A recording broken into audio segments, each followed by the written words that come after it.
আমার চ্যানেলের অবস্থাটা ঠিক এখন কীরকম বলো তো, বাংলা সিরিয়ালের মতন।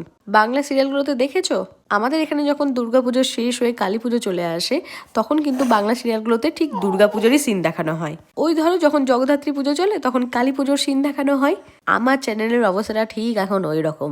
কবে সরস্বতী পুজো পেরিয়ে গেছে, আর সরস্বতী পুজোতে মোটামুটি সবাই কে কী করেছে না করেছে, কোথায় ঘুরতে গিয়েছিল, কী কী খেয়েছিল, কীরকম সেজেছে, সব কিছু শেয়ার করা হয়ে গেছে। শুধু আমিই বাকি ছিলাম, ওই এডিটিংয়ের অভাবে ভিডিও শেয়ার করাই হচ্ছিল না। ফাইনালি আজকে শেয়ার করছি। চলো সরস্বতী পুজোর দিনটা সকাল থেকে রাত অবধি ঠিক কী কী করলাম তোমাদের সাথে শেয়ার করি।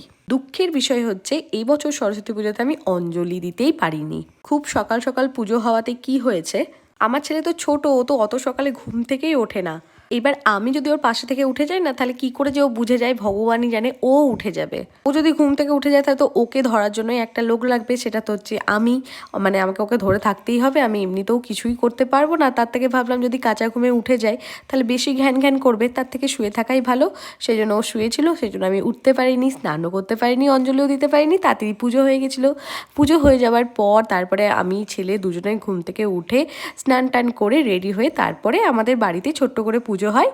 তো প্রথমে ভিডিও ক্লিপে দেখতেই পেলে আমাদের ঠাকুর ঘরে পুজো হচ্ছিল না, মানে পুজো হয়ে গেছিলো। তারপর আমরা একটু প্রণাম টনাম করেছিলাম, ফটো টটো তুলেছিলাম, ব্যাস সকাল থেকে এই সবই করেছিলাম। তারপরে তো দুপুরের লাঞ্চে কী কী মেনু ছিল তোমরা দেখতেই পেলে। তারপরে যেটা করেছিলাম, দুপুরে খাওয়া দাওয়ার পর 3 মূর্তিতে আমরা সাজতে বসেছিলাম, কারণ ঘুরতে যাব। সরস্বতী পুজো বলে কথা, ঘুরতে না গেলে কি করে চলবে বলো তো। এইখানে এখন আমি প্রথমে রেডি হয়ে নিচ্ছি, তারপর দিদিকে রেডি করব, তারপর পূজাকে রেডি করব। সঙ্গে 2টো ছানা আছে, মানে দিদির একটা ছেলে আমার একটা ছেলে। ওই 2 ছেলেকে সামলাচ্ছে হচ্ছে পূজা, কারণ ও এই সবের দিক দিয়ে ও একাই 100। ও এত মানে বাচ্চা ছেলে সামলাতে পারে। আর ওর কাছে না সব বাচ্চা খুব থাকে, মানে খুব সুন্দর করে থাকে, কান্নাকাটি করে না, বেশ ম্যানেজ করতে পারে ও এগুলো। আর আমাদের এই ছানাটাকে দেখো, এই ছানা ইনি আবার রাত্রে ঘুমোন না, গোটা রাত জেগে ইনি পাহারা দেন।